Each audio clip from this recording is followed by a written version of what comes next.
councils have been a right old pain in the backside when it comes to the planning process. They really exist to thwart any developer from doing anything. That's why central government came along and brought in permitted development rights, which allow you to do things, basically, get stuff done. There's a central set of rules which are clearly defined. You tick all those boxes and you can get your scheme granted permission.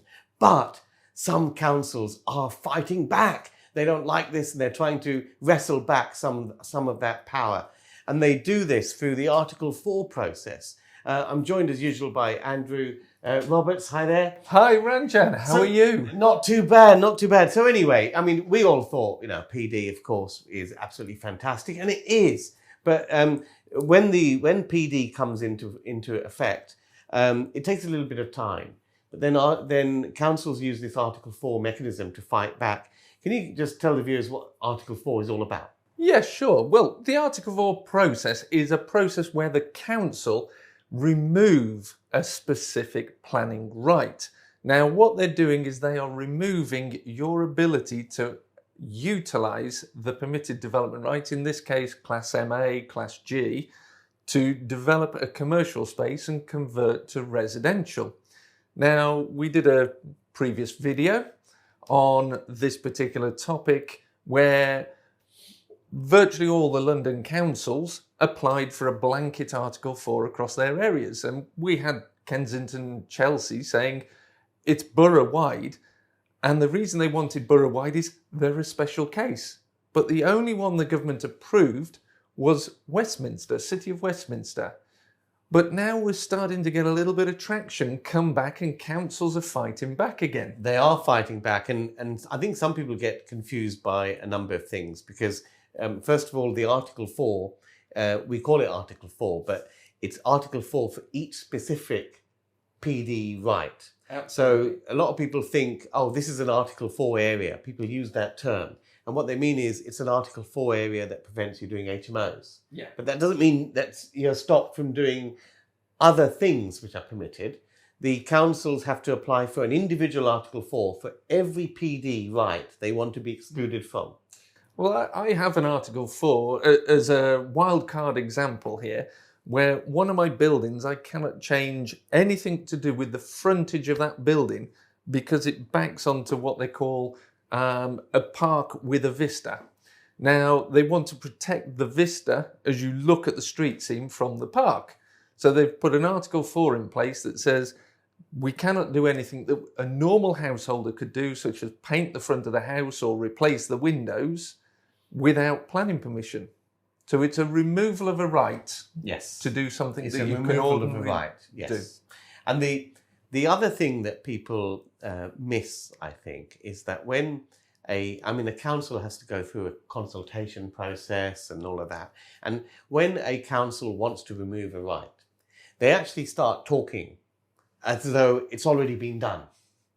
But they have to do a consultation process. They have to apply to central government. The central government has to then go through it. And even if they grant them that right, they have to put everyone on 1 year's notice before it comes into effect. They certainly do. And it's interesting when you look at the language, which is the point that you're making there about the councils. And what the councils are doing is they are saying, we've introduced this Article 4, and they talk in the it's done.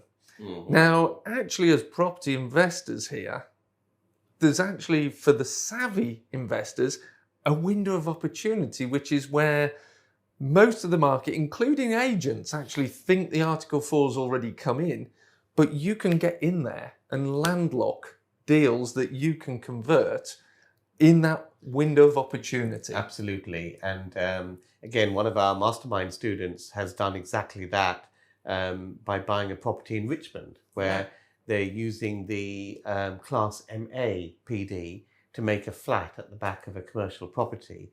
And with this one, the Article 4 comes into force on, it was July the 4th. The Article 4 comes into force.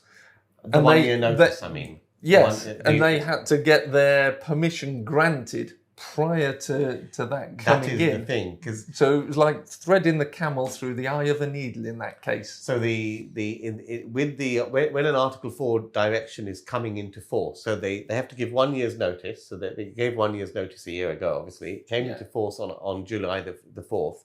But to get within the line, the council has to have made their decision on a PD application by the time 4th of July. So it's not just you get your application in on 3rd of July and hope for the best. No. So you have to have done it 56 days prior. Yeah. Well, the council will also use slightly underhand tactics to try and intimidate you. In that particular case, they were going, well, we're thinking we're not going to approve your application and we'd like you to withdraw it and resubmit. Yes, that was very underhand. That's very underhand of the council. And what they're effectively doing there is they're trying to encourage you to pull your case, knowing that if you resubmit, it has to be under full planning permission. And they'll basically go, nah, nada. It's a bully. You know, it's basically, you know, your school bully standing out the school gate saying, now come along, don't worry. I know you got that bag of sweets, but I'm not going to nick them from you. Just come along. You can get into school. And as soon as you get within reach, bang, he's got your bag of sweets. I never had you down as the school bully, Ranjan. I was the bullied. No, seriously. No, if you enjoyed this video, do smash the like button. Also subscribe and hit the bell icon because we put out a lot of content each and every week. But it's a serious underhand play. And the other thing they do is basically play for time. They certainly do. And what we've seen with some of our students and some of our own applications actually is where they try and kick it into the long grass. Well, we'd like this report, that report, this report, before they'll make a decision. And I think that's fair. To be, and the other side of this is because we are putting in so many of these applications and our students are putting in so many of these applications, we know how to fight back. Because it's about knowing what you can push back on the council on and what you can't. And the people who aren't advised like that are simply roughshotted over. Yeah, it's about knowing the rules. And what I love about the permitted development rights is it's a simple tick list. Provided you can put the ticks in the boxes, they cannot object to you.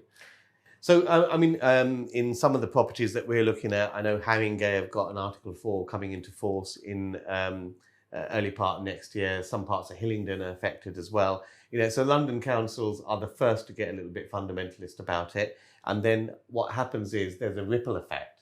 So this is first mover advantage. This is like the gold rush of the California gold rush type of thing. So you want to head for those hills, grab these permitted development opportunities now. Our student in Richmond, they are the only people in Richmond to have got through a Class MA PD application, because there was a window of opportunity in Richmond for just about 10 months or so where you could do this. So as you go outside of London, the councils aren't so fundamentalist. It'll take a couple, 2 or 3 years for them to come on board. So if you want to do this opportunity where there's massive uplift in the property values, then it's first mover advantage. Just learn to do this stuff and get on with it. It is, and the commercial property mastermind that we run and the commercial academy as well are fantastic places to learn everything you need to know about this set of rules. And if you don't already come, I'd suggest you also come down to the Baker Street Property Meet, where you can network with other commercial property investors and residential investors who are taking advantage of all of these permitted development rules. That's 300 plus property investors in central London last Wednesday of every month. We'll leave a link on the screen in the description, bakerstreetpropertymeet.com. Check out our next meeting date. There's another opportunity around Article 4, which is that the new rules for permitted development of commercial to residential conversions came in on August the 1st, 2021. And what the government did is they allowed councils to extend some previous rules, some previous Article 4s that existed on the old rules. So there was an old rule for office to residential conversions. So where councils had Article 4s in place that prevented office to residential conversions under what was called Class O then. Those were automatically extended until August the 1st, 2022. So there are a whole bunch of areas up and down the land where people are literally waiting for August the 1st. Because on August the 1st, if that council has not applied for a new Article 4 to prevent Class MA, there's going to be a window of opportunity where those people can convert those buildings. Now, some councils have been quick on the mark. Some councils, there'll be that window will be 3 or 4 months. Some councils, it might be a couple of years. Hopefully the ones that are working from home. We've got a few of them. And got their cat on the keyboard so they can't send out any emails or something like that. They're the ones where there's going to be opportunities there. So Article 4 is presenting some opportunities for the quick acting investor. I think I would totally agree with you on the Article 4s. And what we saw was the Minister for Housing state that when he rejected the London Article 4s, that... Which one is it now? The 31st in the last 2 years or something? Well, I don't know, because I think in the last 2 weeks we've had another 2 housing ministers. I think the housing... I think the housing minister is a position where I think that it's on a little rotation so that every MP can have a chance at saying they've had a position. Is it a role that you second into? I think they're 200 or whatever Conservative MPs, and they all get 1 week in it, so they can all say they've had a position. Yeah. But going back to the Article 4s, a lot of the London boroughs were rejected, and the point that was made there with the Article 4 is they have to choose the minimum area possible that they want to apply this to, sometimes down to building level within a street, or sometimes just parts of streets. They cannot do areas, they cannot do regions, they cannot do whole streets, and they have to justify it against the criterion in order for that to be adopted. Yes. And you say that though, but some of the Article 4s that have come into play in London, they've been a little bit strange, in my view, in terms of the areas that they've picked and why. It just doesn't seem that much logic to it. So I think there is going to be a window of opportunity, and this has always been the case. Whenever permitted development comes in, the people that make hay in the first couple of years do the best out of it. Yeah. And then what happens is you get Article 4s that prevent you doing something in the most juiciest of areas, and or the wings or excesses of the PD gets clipped a little bit. Yeah. Well, we're likely to see that happen over time, but I think the rhetoric I've read from government, and I'm not sure quite who's PM, who's Chancellor, or any other role at this moment in time, what I've seen is that the permitted development rights are, in this instance, I feel will run for a little bit longer than they have in the past, because we're about to enter a period of intense turbulence in the economy. And that is going to see a lot of businesses shaken out and an excess of commercial property coming to market. Absolutely. We've already seen that this week in the commercial auctions, where 16 lots in one particular auctioneer's catalogue drop the prices. We've then seen their sold data down, and we also saw a record number of lots going for guide price only. So that is telling me the prices are moving in the favour of the investors. Yes, and particularly those savvy enough to be able to vision what they can repurpose that building to. Certainly. Because with commercial property, it's not about, particularly vacant commercial property, it's not about what the building is today. It's what you can repurpose it to without anyone poking their nose in. So that means permitted development. Totally. And if you can come up with a better profit-producing plan than the next guy, simply that is the value of that property. Absolutely. And I think one of the key things we teach our students is don't think of things in a linear pattern, because having one plan only for that property is not always the best plan. And also think of what other people might be doing for it. An owner-occupier might outbid you, but you might have a better development plan than other developers, and it's about having a better plan. Yes, And that's what we exactly. share. Exactly. And councils, if you're watching, that's how we're going to get what we want done, by having a better plan. So on that note, let us know what you think in the comments below. And Andrew, thanks as always. Thank you very much, Ranjan. See you all guys in the next video. And as we said, Andrew and I host the Baker Street Property Meet. It's the UK's #1 property networking event. 300 people plus come on the last Wednesday of each month in central London to network and learn from industry leading experts. If you haven't been, why not? To find out more about our next meet, bakerstreetpropertymeet.com. See you guys there.